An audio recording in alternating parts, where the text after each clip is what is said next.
The smell of ash clings to everything now. My uniform, my hair, even the inside of my lungs feels coated in soot. The city was called Vandis Prime once. A beacon of Imperial faith on the eastern fringe, they said. The ecclesiarchy built a cathedral here that could be seen from orbit. I remember standing in its shadow as a child, thinking no enemy could ever defy the Emperor's light.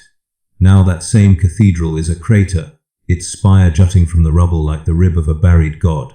They told us the Tar were monsters, Xenos deceivers, a threat to mankind's purity. I believed it. I believed everything the Schola Progenium burned into us. But when the bombardment started and the sky turned to glass, it wasn't the Tar who shelled us. It was our own fleet. Exterminatus by accident, they said. Collateral in his name. I watched my regiment, the 94th Vendral Infantry, evaporate in blue fire from orbit. I watched Commissar Helvar shoot 5 men for trying to pull survivors from the wreckage instead of forming ranks. I watched children die praying to a god who never answered, and in the silence that followed, something in me cracked.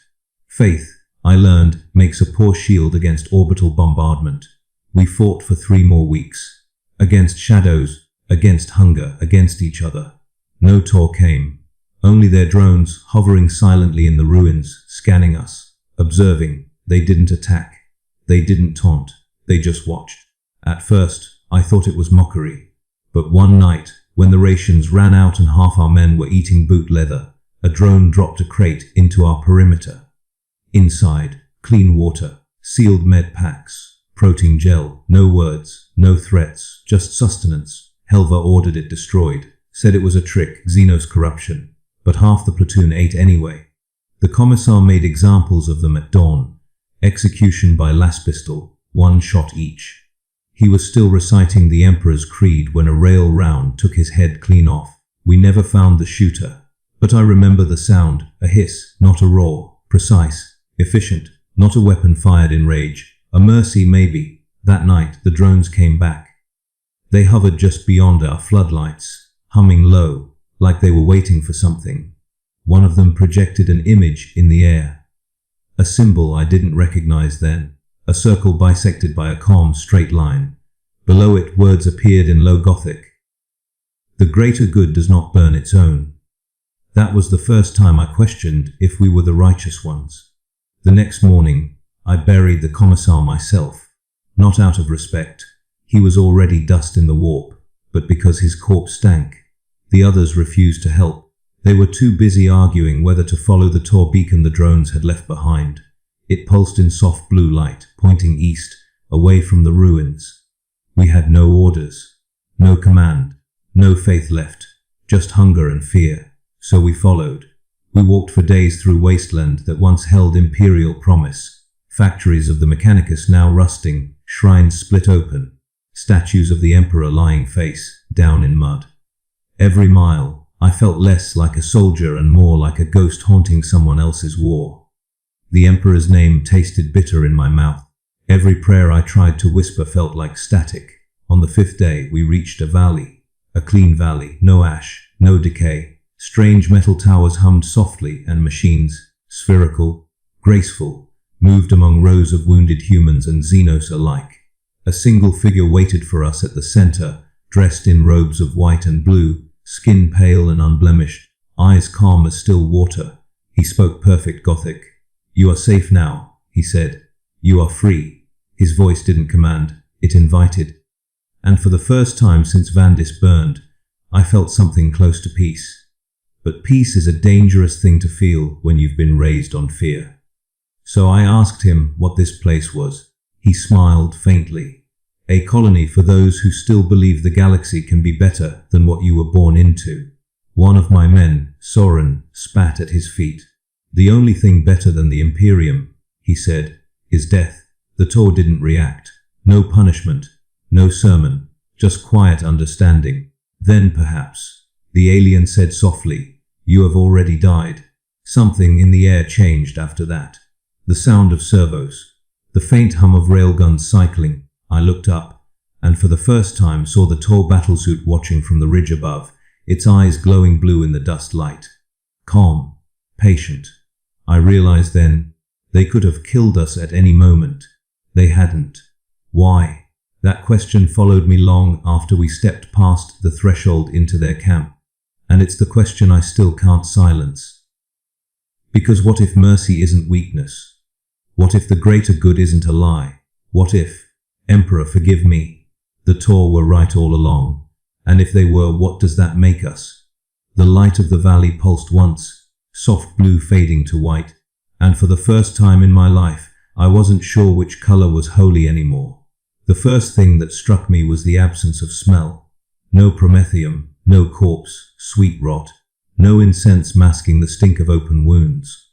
The Tor camp smelled of metal washed clean, ozone, cold water, a citrus note that clung to the back of the tongue. It unnerved the men more than any bolter barrage. We were used to sanctified filth. This was antiseptic, as if the world itself had been told to behave. Drones drifted over us like patient fish, projecting a soft blue luminance that made even our ragged uniforms look deliberate. One nudged my forearm with a needle as thin as hair. The sting was nothing, the rush of coolness immediate. The burn in my lungs eased. The tremor in my hands receded to a memory. Another drone hissed a fine mist across the blistered skin at my neck, and the pain folded in on itself like coals dozed in water. I glanced for the price. There's always a price, and saw only a lens, clear as a child's eye. They separated our weapons gently, as if taking knives from a dinner table. No barking, no threats. A fire warrior in crisp ochre armor bowed his helmet minutely, hands open, palms empty.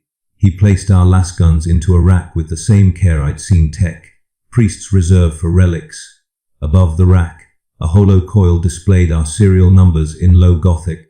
The message was unsubtle and impossible to ignore. You are accounted for. Nothing will go missing. We are not thieves. The pale figure in white and blue, Enver, they called him, an ethereal, walked among us with a hush that changed the air. I have stood in the presence of generals, cardinals, even a custodian who once watched our parade column from the steps of a shrine. None altered a room the way this Xenos did. Not with power, with permission. When he spoke, even the drones adjusted their altitude to hear better. Eat, he said simply, and the Kroot arrived. I had never seen Kroot up close. In training they were sketches in a heretic's bestiary. Thin, avian, mouthed mercenaries who gnawed the dead and wore their sins as plumage. These moved lightly, eyes bright and curious, carrying trays of steaming bowls. The broth was a clear green, flecked with some herb that smelled like wet stone after rain. I waited for the trick, the sting, the twist in the gut that would prove my commissar right. The heat slid down and pooled in a place I had forgotten a body could hold warmth. The men slurped like feral things at first, then slowed, then stared at nothing as their muscles unwound. No drugged haze, no oily aftertaste of obedience, just food. Poor Vidalith Kaizen introduced himself later in a low dome that filtered the light until even our scars seemed thoughtful. Watercast Lyson, diplomat, by any honest word. He wore a translator stud at his throat and a faint, permanent smile that never reached his eyes. Those eyes did not judge, they measured. You will be given quarters, he told us. Showers, fresh clothes, medical scans. If you wish to depart, you may. The perimeter is not a prison. He paused, letting it hang. We prefer consent. It scales better than fear. I almost laughed. Fear scales perfectly. It grows by orders of magnitude while you sleep. But his choice of words hooked something in me. A snapped cable taut beneath scar tissue. Consent. In the Imperium, we put that word on parchment beside the Inquisitor's seal and called it duty. He handed me a data, slate the size of my palm. It hummed when my thumb brushed its edge, recognizing a finger that had never touched Tau tech in its life. Low Gothic bloomed across the screen, efficient, free of the ecclesiarch's Baroque flourishes. A compact, not an oath. Terms of refuge, access to water and shelter. A prohibition against violence within the valley. Free movement beyond a marker line. The right to speak with a Tau advocate before any disciplinary action. It read like a fantasy composed by a guardsman on the last day before a meat grinder offensive. Why? I asked, and hated that my voice cracked around the single syllable. Kaizen folded his hands. Because people who are fed and heard do less damage to themselves and others. Because the greater good is not charity and not conquest. It is logistics with a soul. Everyone says they have a soul, I said. A shadow crossed his face the way cloud passes over snow. Then judge us by our logistics.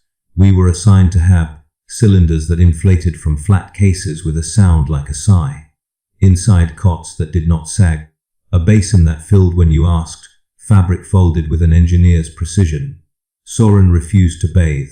He sat on his cot with his lass, rough hands fisted and his eyes on the door, waiting for the chains to reveal themselves. By dusk he smelled like a memory of Vandis, and I understood why the Tor had placed the washroom nearest the entry. Fresh air goes where mistrust lingers. They build for behavior. I made a note and hated myself for admiring it. Night fell without sirens. No skulls lit by candle flame.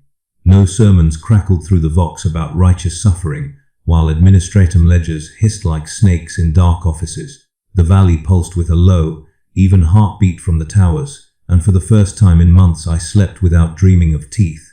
I woke to singing. Not a hymn. A work song. The kind you hear when a manufactorum is new and spirits are still unbroken. Humans and Tor voices braided together, Kroot trilling a counterline that made the hair on my arms lift. I followed it to an open platform where Earthcast engineers moved like a school of thoughts. No wasted motion, no barked orders. A circular machine spun at the center, sliced into petals that opened and closed around enclosed light. When I asked, a young Fioe explained in halting Gothic that it was a field scrubber. It was cleaning the air. You could have set up an extractor and kept the water to yourselves. I said. He blinked. But then the wind would carry poison to your people outside the valley. Not my people. Soren rasped behind me. My people don't beg Xenos for air. The earth caste bowed, uninsulted by the bruise in Soren's words. Air belongs to no one, he said simply, and returned to his work as if he had not just spoken treason against every seal stamped on terror. Rumor goes through soldiers faster than plague. By midday the camp hummed with it. Tormed, Bay accepts mutants. A psychochild sleeps under a drone that dampens her nightmares instead of a black ship hold. A world of mixed settlements where humans sit on councils. Lies, my training insisted. Lures, nets woven with soft thread. And yet every net I could name in the Imperium came barbed and bleeding. The ethereal Anva found me at the edge of the valley, where the marker pylons glowed faintly. He stood with his hands tucked into his sleeves, watching dust devils spin themselves out at the border. You have questions, he said. It was not a guess. I have conditioning, I said. He inclined his head. We all do. I was taught your caste controls minds. That your presence is a drug in the air. Some say that of saints as well, he replied, and the line landed like a blade honed on both sides. Belief shifts the chemistry of the brain, so do fear, hunger, and the threat of a bolt round behind the ear. Which do you prefer to breathe? A klaxon cut the valley in two. Not a scream exactly, more a rising tone that made the towers flash a calm sequence as the drones changed altitude. Fire warriors flowed toward the ridgelines, crisis suits stepping into their launch cradles with disciplined grace. For a heartbeat I was back on Vandis, the sky opening, the taste of metal and prayer in my mouth. My hands went to where my lasgun had been and found only air. Kaizen materialized like a solution presented at the precise moment of need. He offered me a headset no heavier than a coin. Incoming transmission, he said. Encrypted Imperial cipher. We decoded just enough to know they are yours. I slipped the band behind my ear, and the world clicked into a familiar cruelty. Harsh vox, clipped diction. The accent of a man who has never bled for the words he wields. This is Captain Hadriel of the Gloria in Tenebris, by warrant of the Ordo Hereticus. Xenos Enclave identified. Human assets detected. You will present all Imperial citizens for extraction and purgation.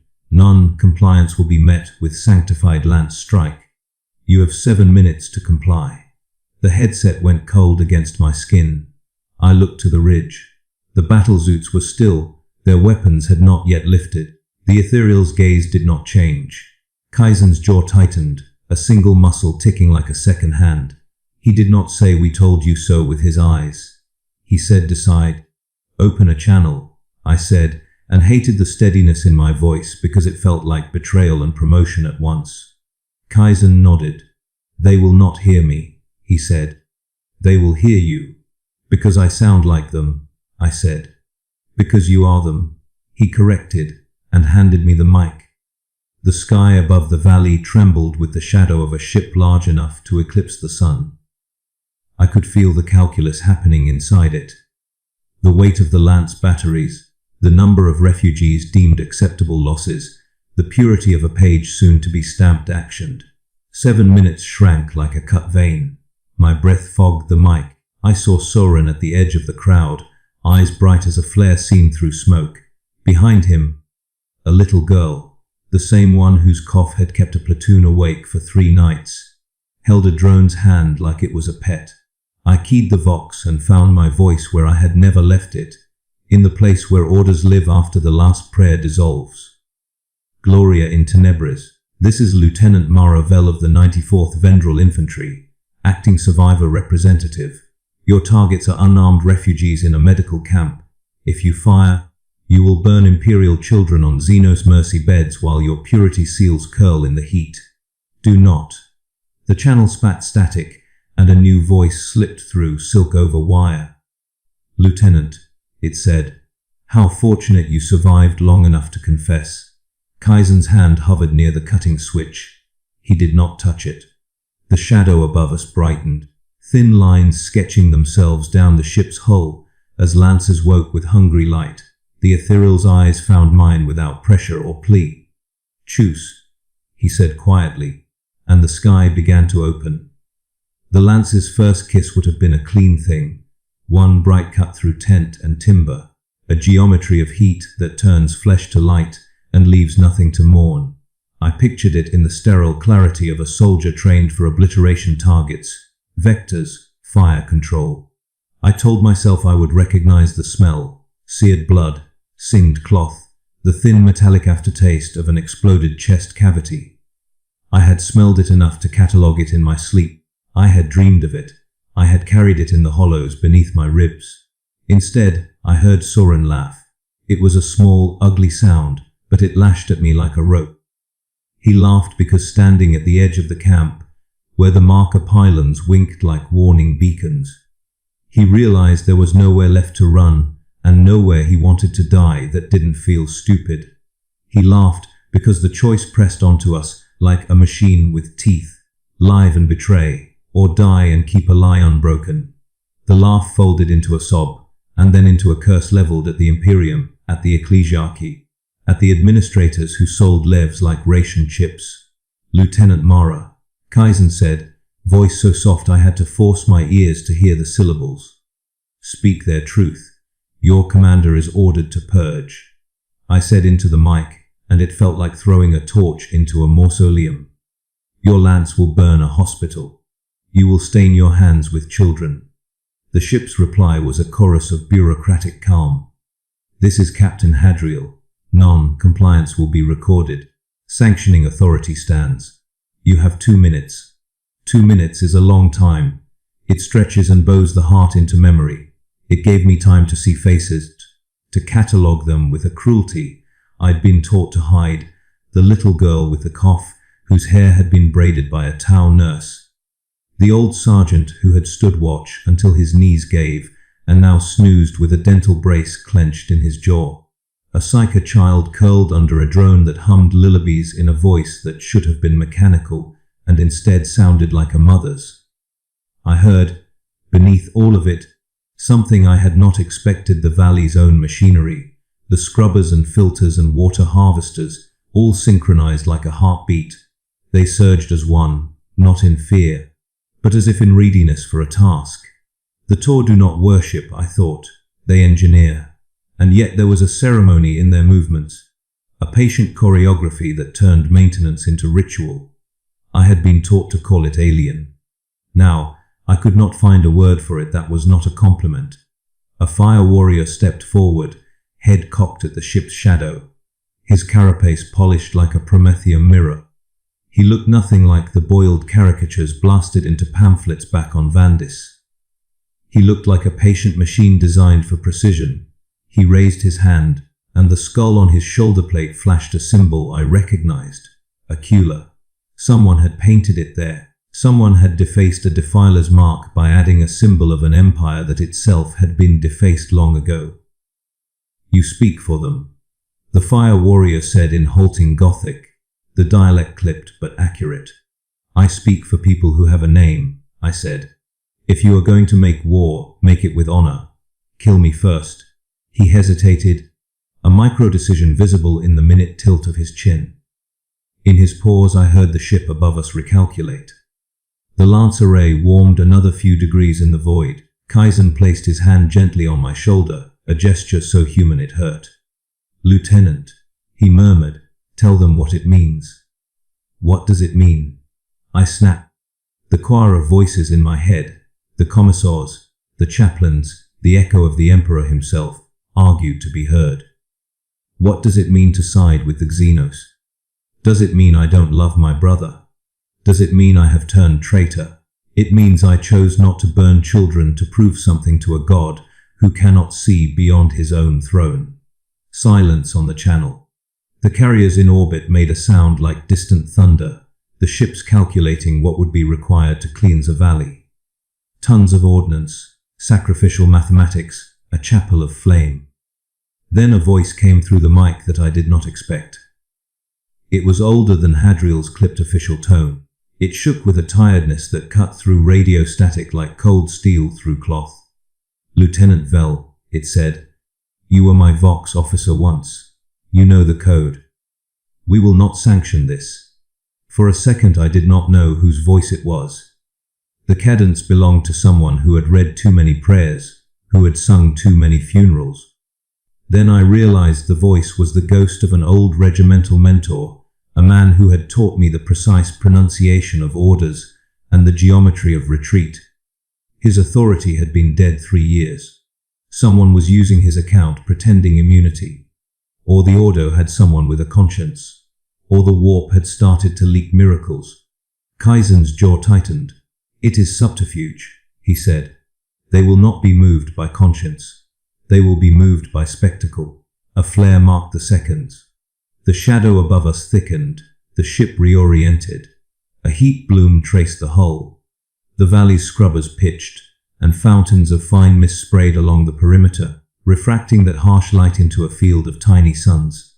The drones moved in elegant arcs, their lenses becoming like tiny mirrors. It was a display as much as a defense. Then, like a hand opening, a hatch beneath the ship cracked. A single figure descended on a halo of cold flame. He was not in the armor of the Gloria in Tenebris. He walked like a man who had been given 100 different uniforms and chose none. His cloak was grey as smoke, his face obscured by a hood, but when he stepped onto the valley's rim, he carried a presence that told us all he had command. Hadriel's voice came through every channel at once, explosive and legal, by the authority vested. The cloaked man raised a gloved hand. The sentence died mid-air. Captain Hadriel, the man said, so plainly that for a moment I believed all our training had been a child's game. You will not fire on this valley. Or Hadriel's reply was a growl. On what authority? On mine, the man said. I represent a council. I represent Terra's last lawful archivists and a binding sanction recognized by the Mechanicum legal charter. He let each word land with the weight of antique coins. Kaizen's hand trembled on my shoulder. The cloaked man stepped closer, and I saw for the first time his face beneath the hood. He was a corporal I had served with once, swallowed by a transfer and rumored lost. His hair was shorter, his jaw thinner, but there was a scar that ran like a lightning strike from eyebrow to cheek. My memory tagged it and refused to let it go. His eyes were not the milky, distant look of the men of the Golden Throne. They were sharp, lucid, and terrifyingly sane. You are a ghost, I said before I could shut my mouth. He smiled without humor. I've had enough training in haunting, Lieutenant. Give me one gift of your time. He looked up at the ship and added quietly, tactics won't save them. Logic will. Tell them the terms. And my throat closed. Logic for the Imperium had always been a ledger of sacrifices, but the corporal, my ghost, took the mic from my numb fingers and spoke in that old voice that had taught me to aim a Vox grill and to aim mercy unfaltering. The camp beyond this line contains civilians, medical facilities, and children, he said. If you fire, the records of this action will follow you. The Mechanicum has witnesses in orbit. The Ordo Hereticus will not be able to burn what they can see. You will not be reviled. You will be prosecuted. Withdraw. The ship hesitated. For the first time since the start of the siege, I saw an administration second guess itself. The lance system moved an inch. That inch was a lifetime for men who have watched the world die. Hadriel swore, "You are a treasonous shade. You will not issue commands in the Emperor's name, and you will not turn the name into a pyre." The ghost returned. Stand down. The minutes bled into seconds. Drones curled in on themselves, little silver moons making the valley glitter. A single bolt of heat licked the outermost pylon and vaporized it into a small, obedient plume. The crowd flinched as if someone had struck a bell. Then the ship's Vox bellowed a different sound, the static of resignation. "This is Captain Hadriel," it said, voice fraying. "We will withhold fire. Withdrawal coordinates broadcasting. This is not surrender. This is procedural disengagement." A cheer rose that was too ragged to be evangelical and too real to be contrived. Men fell to their knees and wept. The Psyker child sat up and rubbed her eyes as if waking from a dream. The drones hovered in there, circling, their lenses finding moments of human faces and storing them as if for future reference. I let myself slump into my knees, the pressure of exhaustion finally letting go. The ghost, my corporal, turned to me then and pinned my eyes with a look that felt like both benediction and blade. "You did not tell them the truth," he said. "You told them what they could use." "What truth?" I rasped. "That the Tau are better administrators, that the greater good is efficient, that they mend the air." He let out a breath that sounded like a laugh and a sob at once. "Tell them what will save them when the stars die. Tell them what a world can look like when you prefer water to doctrine." Behind him, the valley's towers spun like patient spindles, and one by one the fire warriors began to dismantle the racks where our lasguns had been laid. The ethereal nodded to me as if granting leave. "You will have to choose," the ghost said. "Every choice now multiplies." I swallowed and found a laugh lodged under my ribs, thin as a razor. "Choose what?" He stepped back toward the shadow of the ship, where ropes of light were already hauling gear and men. "Choose whether you will keep walking through fire for a god who does not wake, or whether you will stand in a valley and breathe." The ship's hatch slammed shut. The shadow lifted. The Gloria in Tenebris drifted away like a dark gull, its engines whispering oath like vows of return. But as it receded, a new tone threaded the static, a ripple, a sound like wind over tombstones. The Vox in my ear filled with a message in a voice that was not the corporal's, not Hadriel's, not Kaizen's.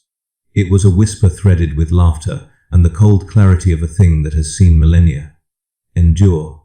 It breathed, and the hair on my arms stood up like wheat. Behind me, at the valley's center, the earth-cased engineers powered up their field scrubber, and the machine threw out a wash of blue light that made the smoke hang like prayer. Men breathed in, then out. The valley did not feel safe. It felt like a choice. I looked at my hands, calloused, scarred, still holding the mech, and for the first time since the siege began, I wondered whether survival was an instruction or an option. A drone skittered past, lifting something from the little girl's cot into its lens. For a heartbeat I thought it held a toy. Then the image resolved into a scrap of cloth stained with a faded Imperial ocula. The drone's little motor hummed, and on its tiny display, letters blinked into being, "Will you keep bleeding for an empty throne?" The question hung in the valley like a new kind of ordnance. And above, beyond the ridgeline where the Gloria had vanished, the sky split open, not with a lance this time, but with a sound that felt like bone cracking. The warp had noticed our pause. I used to pray before sleeping, even after the Emperor's death. The habit lingered like infection. Old words mouthed by a dry tongue to a god I no longer believed could hear. The Vox had gone silent weeks ago, but I still whispered them anyway. Not for faith, but for the memory of it. Sometimes that felt worse. The others didn't pray anymore. They stared, blank, hungry.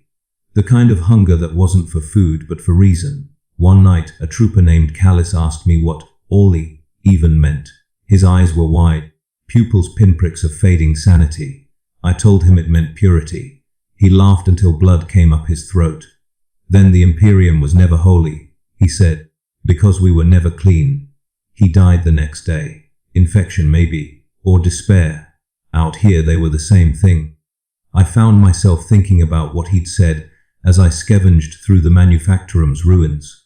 The air smelled like burnt oil and old prayers. I stepped over a melted aquila carved into the floor, the edges blackened, wings cracked. The sigil that had once stood for hope now looked like something strangled.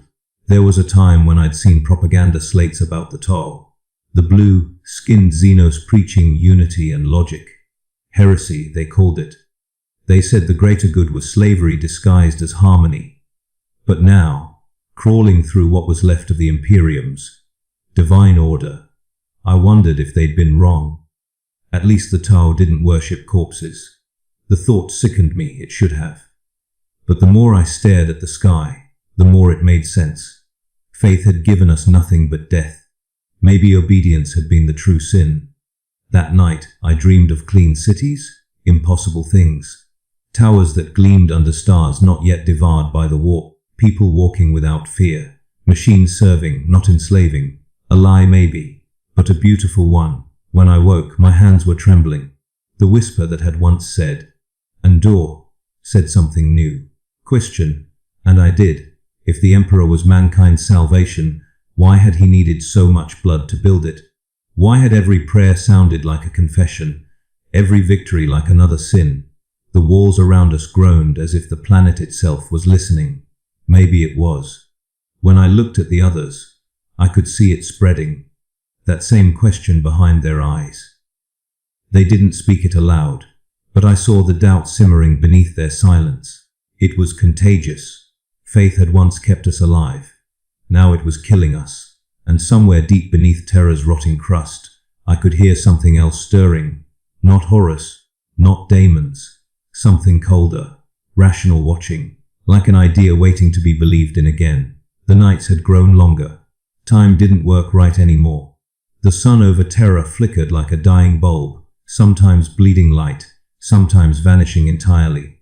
We lived by the glow of failing lanterns and superstition. One by one, the others stopped talking. They didn't die. They just stopped.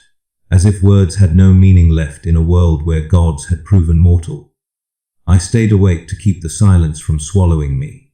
That's when I first heard it. Not through Vox, not in dreams, in thought. A whisper that wasn't a voice, but an idea, smooth, gentle, so different from the madness that screamed through the warp. Unity is not weakness. I froze. The words weren't human, but they weren't demonic either. They were clean, clear. The air shifted. The static on my auspex cleared for the first time since the fall. For a moment, I could see the data feed aligning, faint signals returning from the void. Not Imperial, not chaos. Something else. Calm, ordered, mathematical. The others didn't notice. They were too far gone, lost to prayer or despair. But I followed the signal. I couldn't help it. It pulsed at regular intervals, not random like warp interference, not divine, not emotional. Purposeful. A code. It repeated again and again, embedding itself into my thoughts until I realized it wasn't just numbers. It was language. Simple, precise, stripped of dogma. There is no salvation in pain. There is only progress in unity. The Imperium would have called it heresy. But I felt peace. For the first time since the Emperor's death. Something in me quieted. Later, when I told one of the survivors, a medic named Varin, about the signal, he spat on the floor and called it corruption. He said the Tor used words like that. He said they softened their enemies before killing them. I asked him if he'd prefer the screams of daemons instead. He didn't answer. That night he was gone, his last pistol missing. A trail of blood leading to nowhere. I didn't follow it. Maybe he'd gone to pray. Maybe he'd found peace another way. The next day, the signal grew stronger. Every time I tuned in, I could see flashes through the static, clean cities, ships that glided through the void without warp distortion, voices speaking not in fear but in purpose. I felt shame for wanting it, but I couldn't deny what I saw. The Imperium had promised eternity and delivered rot. The Chaos Gods promised freedom and gave chains. But this felt different, not divine, not cruel, just reasonable. It didn't ask for worship, it asked for cooperation. And in that quiet, logical clarity, I heard the most dangerous thought I'd ever had. Maybe they were right. The machine spirit of my Vox flickered, the display sparking faintly. A final burst of code flashed across the cracked screen before dying out. 3 words. The greater good. I didn't sleep that night. Because I knew, whatever it was coming. And for the first time, I wasn't sure I wanted to stop it. The day the signal turned into a voice, I stopped pretending the Emperor was listening. It began with static, the soft hiss that had been my only companion since the Vox net died. I'd learned to tune it like a priest tunes prayer, not for words, but for rhythm. The warp screams were chaotic, endless, wrong. But this one pulsed steady, deliberate. It carried order, which in this galaxy felt like a miracle. I followed it again. The same coordinates, the same measured intervals. But this time, when I triangulated the source, it wasn't from orbit. It was coming from the surface, somewhere near the ruins of the old palace perimeter. For days I didn't go. I told myself it was a trap, chaos bait, or worse. The kind of snare that doesn't just kill you, but erases your soul from the warp entirely. Still, every night the signal grew clearer. It wasn't a whisper anymore. It was speaking. There is purpose still. You need not suffer to serve. I packed what little I had. A cracked las pistol, 2 power cells, and a ration of dried protein paste that tasted like regret. I left before dawn, when the air was almost breathable and the warp fog settled low across the ruins like a shroud. Terror was unrecognizable. Every landmark I'd ever known had been consumed by the corruption. The great basilicas of the ecclesiarchy were piles of bone dust. The statues of the emperor had melted into grotesque effigies of shifting faces, sometimes smiling, sometimes screaming. Even the ground seemed alive, soft underfoot, pulsing faintly, like something buried beneath was breathing. By the second day, the whispers started again, not from the signal, but from the city itself. Voices in the walls, in the ash. I ignored them and followed the coordinates until I reached what was left of the Imperial archives. It was a crater now, filled with debris and twisted metal, the air thick with radiation. In the center half, buried under blackened stone, was a structure I didn't recognize. Smooth metal, alien in shape, its surface unmarked by the decay around it. It pulsed faintly blue. My auspex couldn't identify it. The readings made no sense. Energy signatures in perfect balance, like nothing I'd ever seen. No chaos corruption, no human-machine spirit either. When I touched it, the world blinked. Not a vision, contact. A surge of images flooded my mind. Clean cities of white and silver. Vast orbital structures gliding above blue oceans. Fleets that didn't bleed into the warp but glided through calm void. And voices, calm, rational, unafraid. A language I didn't know but understood instantly. You do not have to suffer to be pure. You do not have to die to be faithful. The pulse faded. The metal structure cracked open, revealing something inside. A sphere the size of a human head, glowing faintly with soft blue light. A drone. It hovered upward, silent, almost graceful, scanning me with a beam that tingled like static against my skin. I aimed my pistol, but my hand wouldn't steady. For a moment, I expected it to attack. Instead, it projected a small field of light, a hologram forming in mid-air. The figure was not human. Smooth features, clean lines, eyes like pale gemstones. No malice, no mockery, just presence. "Do not fear," it said in perfect low Gothic. "You are not our enemy." My knees nearly gave out. I'd read stories about them once. The ethereals, the leaders of the Tau, Xenos, heretics, liars. But this wasn't what I'd been taught. There was no smugness, no demand for worship, only reason. "You shouldn't be here," I managed to say. "This world it's dead." The hologram tilted its head slightly, studying me like a medic studies a wound. "Death is only ignorance made permanent. You are still alive. Therefore, so is purpose." I almost laughed. "Purpose died with him." "No," it replied. "He died because he was alone." Something in me snapped. "You think you understand the Emperor. You think you're kind. We do not claim to understand." The voice interrupted gently. "We observe. You worshipped unity but built oppression. You sought order but birthed decay. You called yourselves holy while your worlds burned in his name." I wanted to argue. I wanted to scream. But the silence that followed left me hollow. Because everything it said was true. The drone floated closer, its light cutting through the warp, mist like truth through madness. "We offer no gods," it said, "only a cause that needs no throne." For a moment, I saw something impossible. Not a vision, a memory that wasn't mine. Humans and Tor working together. A shared forge. A school where children of both species learned the same language, the same science. No chains, no faith, only cooperation. The image burned out. The drone turned, its sensors flickering as if something nearby disturbed it. The air trembled. From behind the crater walls came the sound of armored boots. Heavy, mechanical, disciplined. I knew that sound too well. Astartes, but not loyalists, not anymore. The drone's tone shifted, precise and cold. "You must decide. To run, or to learn." The ground shook as bolt of fire lit the ruins.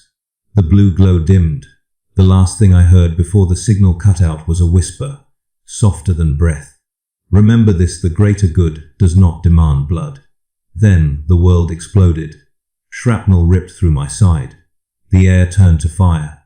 I crawled through smoke and ash, vision fading, the drone's remains flickering beside me, still glowing faintly blue in the ruin. Through the smoke, I saw them. Chaos Marines, their armor warped and alive, faces hidden behind snarling helms. They weren't looking for me. They were tearing apart the crater, digging through the debris like beasts searching for prey. And then I saw it. One of them holding the shattered drone aloft, roaring in triumph. "The Xenos dares to return," he bellowed. "The War Master will feast upon their blasphemy." I pressed my hand against my wound, blood soaking through my armor, and whispered the words that had haunted me for days, not in prayer, but in acceptance. The greater good. They sounded right, and as the Marines dragged the broken machine toward their transport, I swore I saw its light flicker once more, like an eye, still watching. When I woke, the world smelled like blood and metal. The ground beneath me was cold and wet, a slurry of ash, promethium, and something thicker that clung to the skin. My vision swam. Light flickered above me. Torches, no warp fire, sickly green and red, burning without heat. The air stank of ozone and old screams. Chains rattled when I tried to move. My wrists were bound to a steel frame, slick with grime. My armor was gone, stripped away, my body bare beneath torn fatigues. Through the haze, I heard the low thrum of a ship's reactor, deep, rhythmic, almost like a heartbeat. I wasn't on Terra anymore. They'd taken me. Voices echoed in the distance, distorted by rebreathers and malice. I recognized the cadence before the words. Astartes, sons of Horus, the gods' favored butchers. I couldn't make out everything they said, but one phrase cut through the murk. The War Master wants the machine. The drone. They still had it. Bootsteps approached. Heavy. Deliberate. Echoing across the chamber. Each one vibrated through the frame that held me. Then came the sound of servos and the smell of hot oil. My vision cleared just enough to see him. A giant. power armor blackened and veined with red corruption, the 8-pointed star carved deep into his chestplate. His helm was absent, revealing a face pale and scarred, eyes like molten brass. "Human," he said, his voice thick with distortion. "You touched the Xeno's relic." I didn't answer. I couldn't. My throat felt like it had been flayed. He leaned closer. His breath was wrong, not the smell of a man, but of something that had forgotten it once was. "You heard it, didn't you? The blue ghosts, the ones who whisper of peace." He smiled, slow and cruel. "They found you worthy, or desperate, perhaps both." His gauntlet clamped around my jaw, forcing me to meet his gaze. "Tell me what it said." I spat blood instead. He laughed, low and genuine, the kind of laughter that doesn't need joy to exist. "You still think pain means defiance. You Imperials never learn. You confuse endurance with faith." He drew a small blade from his belt, not a weapon of war, but of ritual. Jagged, inscribed with symbols that bled light. "I served under the Lunar Wolves when we still had names that meant something. We believed in unity once, like your emperor did, but unity without choice is slavery." He pressed the blade against my chest, slow enough for me to feel the point pierce flesh. "The War Master taught us the truth. Choice is power. The Tor, they offer the same lie in prettier words. The greater good." He twisted the knife. "They think order makes them free, but order is just another cage." My scream tore through the chamber, swallowed instantly by the steel walls. The blade withdrew. He watched me bleed, expression unreadable. "The War Master will want to see you," he said at last. "He likes relics that hum with meaning. And you." He tapped the side of my head. "Hum loudly." Then he turned, leaving me alone with the sound of the ship's engines and the slow drip of my own blood. Hours passed, or days. Time doesn't survive captivity. I drifted in and out of consciousness, the pain blending with memory until both felt the same. But even through delirium, I kept hearing the voice. Not the Chaos Marines. The other one. The calm one. "You are not our enemy." Every time the words echoed, the walls seemed to shift. Slightly, almost imperceptibly. The metal pulsed. The lights flickered blue for half a heartbeat before returning to red. I thought it was a hallucination until the restraints clicked. They released. I fell forward, gasping. The door at the far end of the chamber hissed open on its own.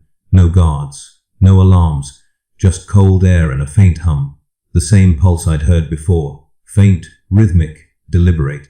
I followed it. The corridors were empty, the walls alive with writhing veins of warp steel that pulsed faintly red, shifting like muscle beneath skin. Occasionally, I caught glimpses of faces forming in the metal, screaming silently before melting back into shape. I moved quietly, barefoot, every step a prayer to nothing. The pulse grew louder as I descended. I found the source in a chamber below the main deck, a shrine, or maybe a prison. The drone was there, half buried in a cradle of metal tendrils. Its glow was dim but alive. I reached out. The instant my hand brushed it, the world vanished. No ship, no chains, no flesh. Just light and sound. The voice returned clearer than ever. "We did not come to conquer," it said. "We came to offer harmony, but your kind worships pain too deeply to understand it." The words weren't accusation, they were pity. I saw flashes again, the tall worlds, serene and efficient, cities without hunger or war, people, human and alien alike, walking side by side beneath twin suns. And beyond it, the Imperium burning worlds, inquisitors purging children for thought crime, servitors screaming prayers as they died at their posts. The contrast was unbearable.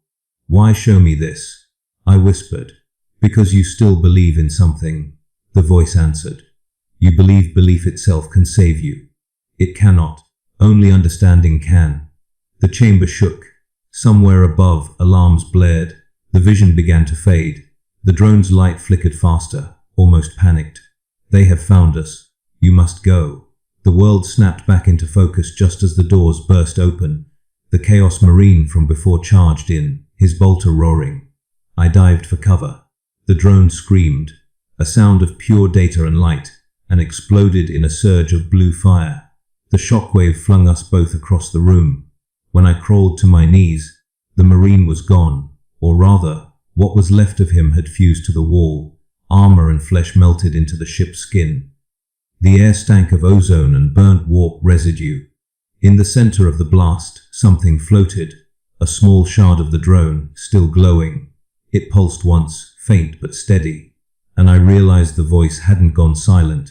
It was inside me now. Now you understand, it whispered.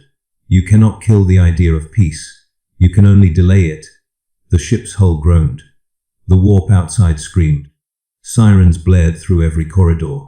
I grabbed the shard, pressed it against my chest, and felt it sink beneath the skin like light through water. My pulse matched its rhythm. You are free, the voice said. Now choose. Then the ship lurched violently, hit by something enormous. The lights died. Gravity vanished. I was thrown into darkness. Somewhere above, the sound of rending metal and monstrous roars filled the void. Boarding, or rescue, or something worse. The last thing I saw before consciousness slipped was the viewport, and beyond it, streaks of blue cutting through the warp. Ships, sleek, clean, ordered, tall. They had come to terror. The hum beneath me changed. Not the guttural churn of Imperial engines or the crackling distortion of warp interference, but something precise, controlled, rhythmic, like a heart that had never known panic. I opened my eyes to light that didn't burn. Soft white, sterile, steady. The ceiling above me curved in smooth arcs of metal and glass, alive with faint lines that pulsed in time with that perfect hum. I wasn't in the manufactorum anymore. I wasn't even in the Imperium. For the first time in my life, nothing smelled of smoke or sanctity. A voice, clear, fluid, and neither machine nor human, spoke beside me. You're stable. The fever's broken. I turned my head and saw it at all. Its skin was the color of calm seas under twilight, smooth, unscarred, symmetrical. The creature wore a dark, grey uniform lined with faintly glowing blue seams. No medals, no purity seals, no trophies. Its presence didn't command fear. It radiated composure. I tried to speak, but my throat was raw. The words came out cracked. You should have killed me. The To's head tilted slightly, as though analyzing something delicate.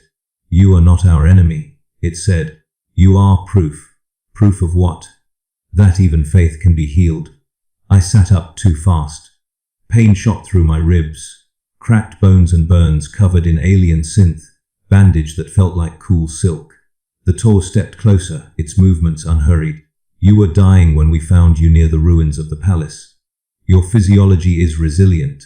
I glanced around. The walls were too clean, seamless. No bolts, no rivets, no Gothic excess. The air itself hummed with quiet discipline. Everything worked without being worshipped.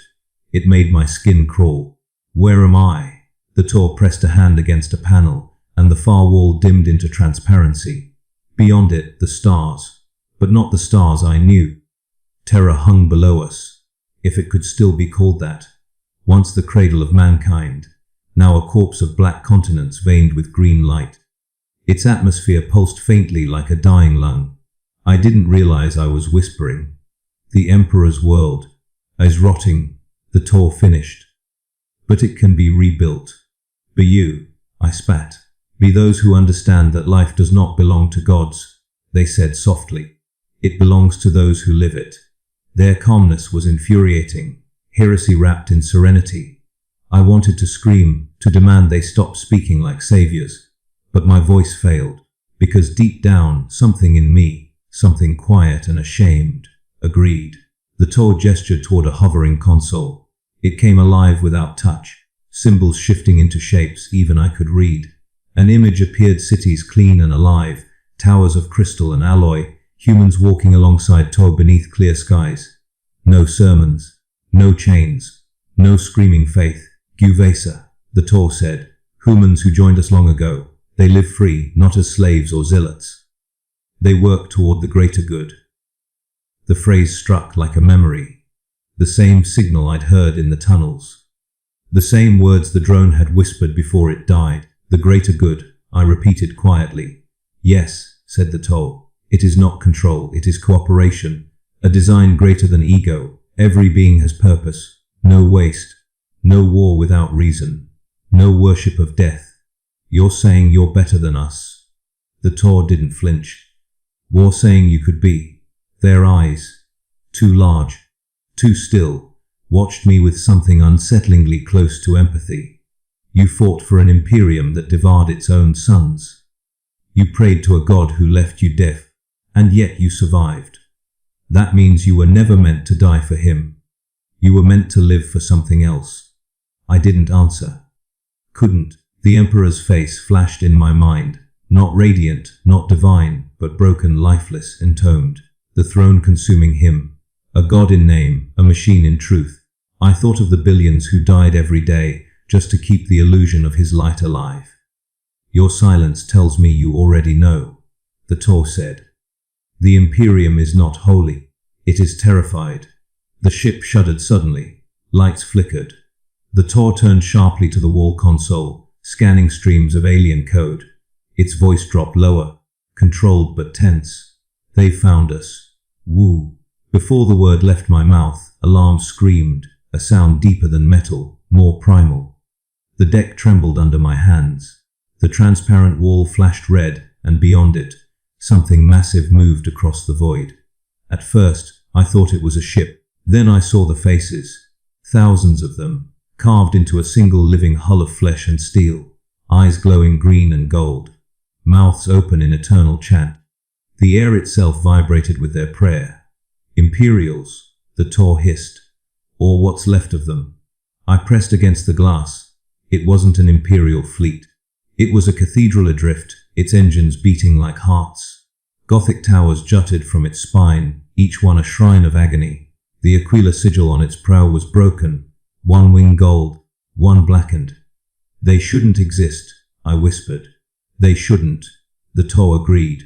But your faith breeds monsters even in death. The ship fired, a beam of light, not plasma, not energy, something older, tore across the void. It hit the Tor vessel's flank, and the world erupted. The deck split open. Air screamed out into space, and for a heartbeat, I saw the impossible daemons and humans fuse together, chanting through open throats that glowed with void light. The Tor dragged me toward the corridor as the hull gave way. Move. I thought you said we were safe. There is no safety, they said, voice trembling. Only choice. And we sprinted through the corridors, blue lights flashing over smooth walls now cracked and bleeding sparks. Behind us, bulkheads sealed in sequence, each one glowing white, hot before exploding under unseen force. As we reached the airlock, I felt the air pressure drop. The Tor slammed their palm against the control rune, sealing the chamber. Listen to me, they said quickly. If you survive this, survive what? They hesitated. You'll understand what the greater good truly means. Then the bulkhead behind them imploded. A dozen twisted figures poured through, not daemons, not mortals. Hybrids. Imperial uniforms stitched into flesh, faces stretched into devotion. Their skin pulsed with scripture carved into the bone. Praise the God Emperor. They moaned, voices warped into a single hive of worship. The Tor raised their weapon, blue fire erupting in surgical bursts, each shot cut cleanly, no excess, no hatred, just necessity. They moved like grace in motion, efficient and silent, even as the monsters screamed prayers through missing jaws. I grabbed a fallen las pistol and joined them. Not for faith, not for glory, just because dying quiet felt wrong. The corridor burned white.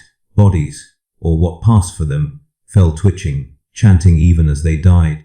The last one reached out to me with charred fingers, whispering through half a throat. He watches still.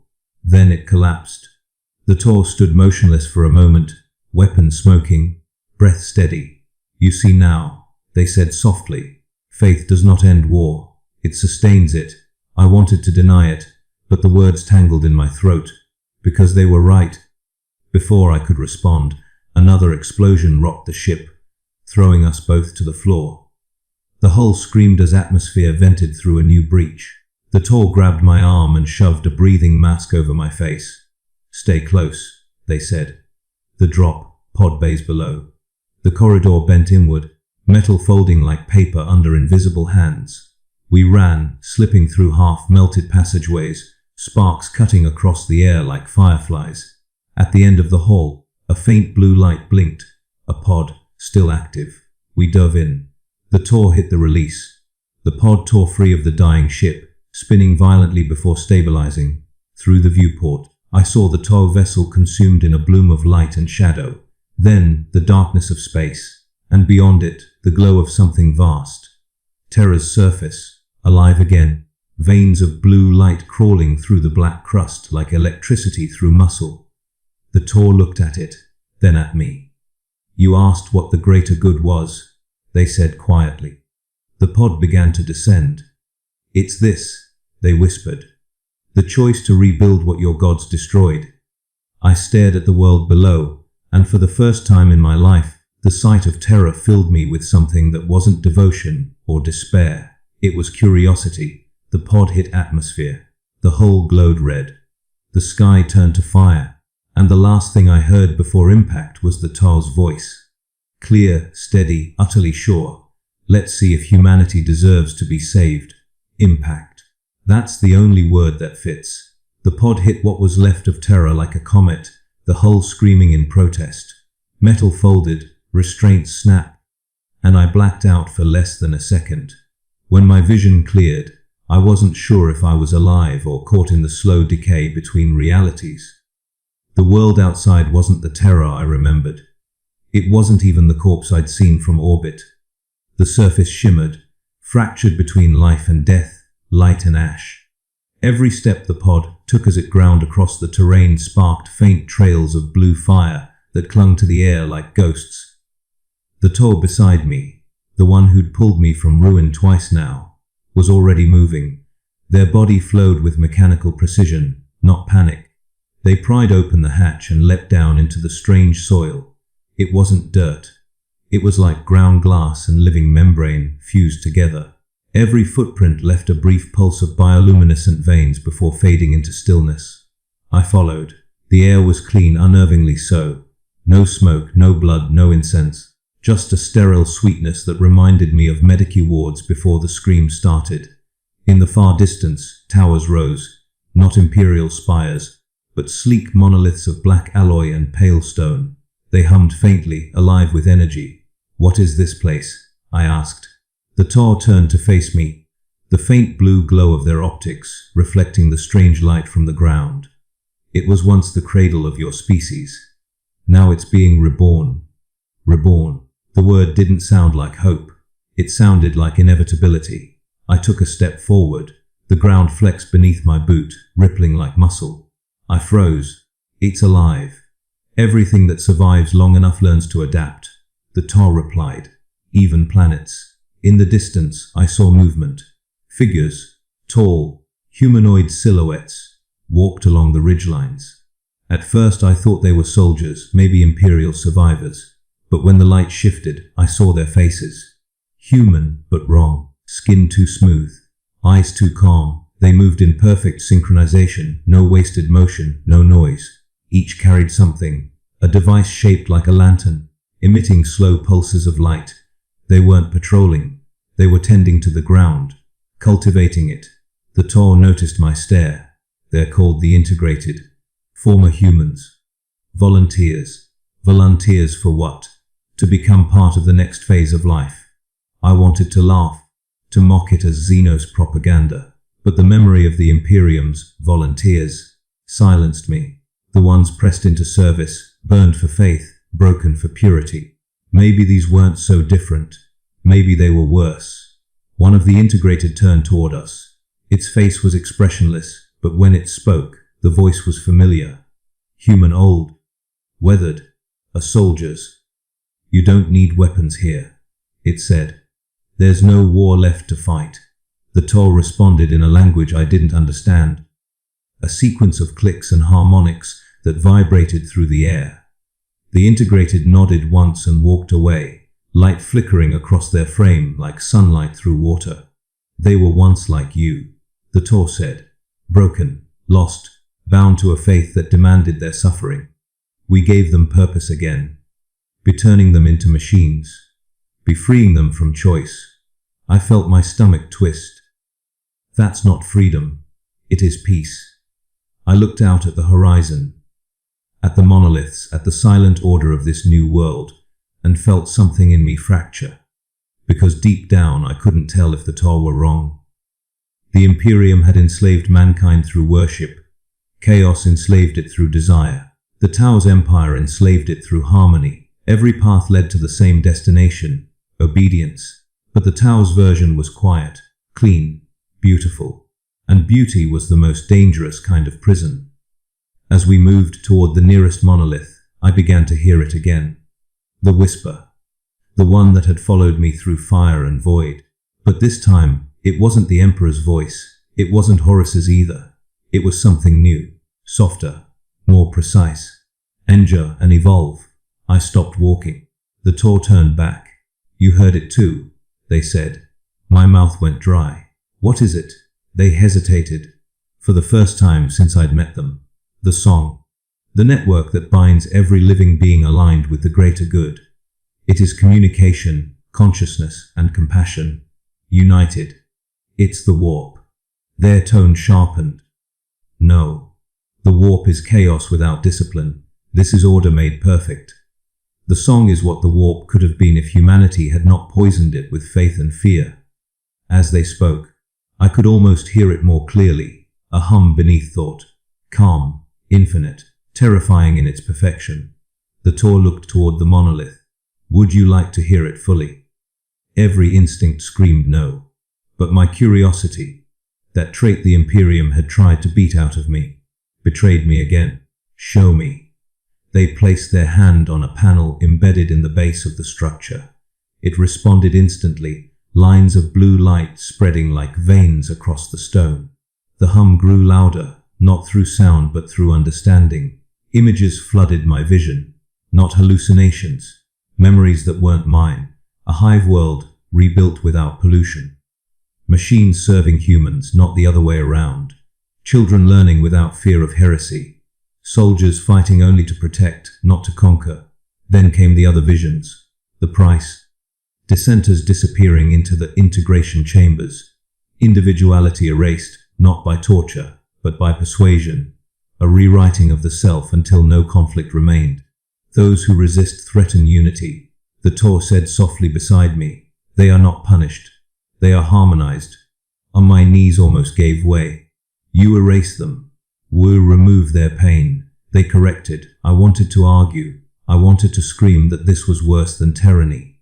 But part of me, the exhausted, faithless, broken part, wondered if maybe pain deserved to end. Because for the first time since the Emperor died, I felt no fear, no despair, just stillness. And it terrified me. The Tor watched me closely. You feel it, don't you? The quiet, the freedom from guilt. That is the greater good. I turned to them, shaking. It's control. Their expression didn't change. Control is the foundation of peace. Before I could answer, the ground trembled. The light from the monolith flickered, shifting from blue to a sickly gold. The hum warped, calm turning to discord. The Tor froze, eyes widening. No, no. This isn't possible. What's happening? They didn't answer. The monolith pulsed violently, cracks running through its surface. The song shattered into chaos, the hum turning into a scream. Not of fear, but of rage. The integrated fell to their knees, clutching their heads, voices rising in unison. He watches still. He watches still. And then I felt it too, that ancient forgotten presence pressing against my mind like a sun behind the clouds. Not the Emperor as he was, but something wearing his memory. A whisper, cutting through the static. You call it unity. I call it silence. The Tor staggered backward, their serenity fracturing. It's him, they whispered. The echo of your God. No, I said, though my voice was shaking. Not him. What's left of him? The ground split open. Blue light turned gold. The monolith shattered, shards rising into the air and orbiting a single point. A sphere of pure radiance, flickering between Tor blue and Imperial gold. Harmony and devotion. The air burned cold. And the whisper returned, louder this time, speaking to both of us. You cannot erase faith. You can only change what it believes in. The Tor fell to their knees, trembling. I could feel the song tearing itself apart, thousands of minds screaming as belief itself fractured. I looked down at my hands, glowing faintly blue from the integration's touch, and realized I could hear both voices now. The calm logic of the Tor, the righteous fire of the Emperor, two gods whispering at once, and both wanted me to choose. The ground convulsed, throwing us apart. The horizon burned gold and blue. The air filled with voices, human, Tau, daemon, machine, all shouting one truth in different tongues. Endure, evolve, obey. I crawled to my knees, staring at the sky as it split open, and for the first time since the galaxy began rotting, I realized I might be the only thing left that still remembered how to decide. The light swallowed everything. The light didn't fade this time. It breathed. I could feel it moving inside me, not burning, not cleansing, just existing, balanced. The gold of the Emperor's will and the blue of the Tau's unity tangled like veins beneath my skin, pulsing to the rhythm of something larger than either of them. When the glare finally softened, the battlefield was gone. The monoliths were dust. The sky was neither Imperial gold nor Tau blue. It shimmered somewhere in between, a shifting gradient of calm and judgment. The Tor lay crumpled beside me, their armor cracked, pulse flickering weakly through the shattered plates. I crawled toward them, each motion slow, deliberate, like wading through liquid thought. Their optics flickered to life as I touched their shoulder. "What have you done?" they whispered. I wanted to answer, but words felt obsolete. Language itself felt like a relic of a smaller mind. Still, I forced sound through my throat. I didn't do this. We did. The ground pulsed. Not violently, rhythmically, as if the planet itself was listening. A faint hum rose from the horizon. Not the cold precision of the Tau's song, not the choir of Imperial prayer. Something else. Both. Neither. It wasn't unity or faith. It was awareness. The realization of two species staring into the same truth from opposite ends and realizing they were mirrors. The Tor pushed themselves up, trembling. This harmony. It should be impossible. The song has no room for chaos. Then maybe it's not your song anymore. They looked at me, not with hatred, not even with fear, but with understanding, the kind that cuts deeper than any blade. "You've merged it," they said quietly. "Your Emperor's will with ours." I laughed, a hoarse, broken sound. "No, I didn't merge anything. He did." The sky flickered again, golden light bleeding into blue, casting long shadows across the plains. In the distance, the surviving integrated rose from the ground, their lanterns burning brighter than before. They weren't machines now, not exactly. The light within them changed, soft and flickering, like something alive. "Look at them," I whispered. "They're remembering." The Tor tilted their head. "Remembering what?" "What it means to choose." For a moment, we both just stood there, soldier and alien, relic and believer, beneath a sky that was rewriting itself. Then the voice returned. Not a whisper this time, not a command, a conversation. "You carried me through death. You carried them through faith. Now carry truth." The ground cracked open before us, revealing a network of glowing veins that spread across the landscape in fractal patterns. It looked like circuitry, but it pulsed like blood. The fusion of machine, man, and divinity. The same convergence that had haunted the galaxy for millennia, now beating in rhythm with life itself. The Tau took a step forward. "Is this the greater good?" "No," I said softly. "This is the greater consequence." The sky darkened. Shapes moved beyond the clouds. Familiar outlines. Ships, fleets. Some bearing the banners of the broken Imperium, others the sleek insignia of the Tau Empire. They were converging on this place, drawn by the beacon of this new light. War was coming again. Because it always does. But this time, something was different. The hatred wasn't pure anymore. Neither side could fully separate itself from what had been born here. The warp didn't roar, it listened. The gods didn't laugh, they waited. The Tor reached out, their fingers trembling. "What happens now?" I looked at my hand, glowing faintly between gold and blue. No, we decide whether we're worth surviving. The hum in the air deepened. The light thickened around us like fog, heavy with memory. I could see faces in it, humans, Tau, even the echoes of daemons and machines.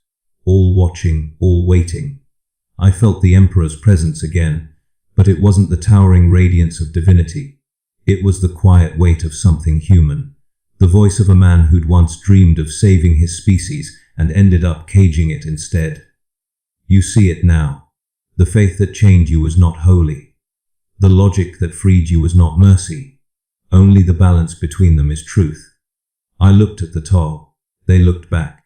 And for the first time, neither of us saw an enemy. We saw continuity. The hum swelled into a chorus, not from the sky, but from within every living thing nearby. The integrated sang first, their voices blending in perfect harmony. The Tau joined, low and resonant, and when I tried to stay silent, I couldn't. The sound came from me too. Deep and ancient. It wasn't prayer. It wasn't programming. It was evolution. The light consumed the horizon, spreading across continents, across oceans that no longer existed. Through the void and into the warp itself. I saw it touch distant worlds, forge worlds, hive worlds, Tau colonies, even dead rocks drifting in forgotten systems. Everywhere it reached, the same effect: silence first, then awareness. The old gods stirred. I felt Khorne's fury, Tench's schemes, Nurgle's rot, Slaanesh's hunger, all recoil from this balance like predators smelling poison. And beneath them all, a new current began to move, a tide neither holy nor damned. The voice came one last time. You called me Emperor. They called me alien. I was always both. The garden has grown. Now, will you tend it or burn it again? The light dimmed. The Tau collapsed to their knees, breathing heavily. I stood shaking, staring at the sky now split cleanly in half. One side gold, one side blue. The fleets above hesitated, weapons armed but none fired. For the first time in 10,000 years the galaxy waited. I could feel both voices, the Emperor's memory and the Tau's song, coiled inside my mind, each offering salvation, each promising ruin. And somewhere between them, a third voice began to form. My own. I will endure, I whispered. But not for you, not for any god, for us. The sky pulsed once more, the fleets trembled, and then the light vanished, leaving only the sound of the wind. Clean, new, free. No more gods, no more saviors. Only the weight of what comes next. And as the first dawn rose over the reborn world, I finally understood what the greater good truly was. It wasn't the Emperor's dream. It wasn't the Tau's design. It was the act of refusing to kneel ever again. I began walking toward the light's edge, the horizon bleeding into a color no one had ever named. The integrated followed. The Tau followed. Others would come. Maybe the Imperium would call it heresy. Maybe the Tau would call it betrayal. But history would call it beginning. The greater good wasn't peace. It was choice. And choice, at last, belonged to us. If you've made it this far, remember this. Every empire begins with faith and ends with doubt. The Imperium fell because it forgot that. The Tau endure because they don't. The question is, which one do you serve? Subscribe and hear the rest of the heresies they don't want you to remember.